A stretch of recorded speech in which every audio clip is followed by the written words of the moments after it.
Welcome guys! Today I will show you how to enable developer shortcut for USB debugging on Nothing Phone 3A Lite.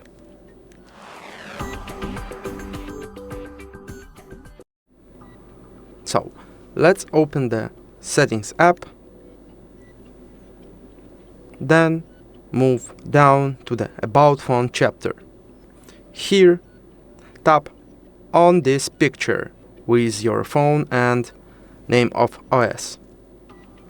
Then hit build number for 7 times. Then you should confirm yourself if you have added the password or pattern, some method of the lock screen. Alright, now move back to the general settings menu and go to the system chapter. Here you will find developer options menu. Open it and scroll down until you will see USB debugging mode. So then simply toggle this switcher, then accept the process by OK, and voila!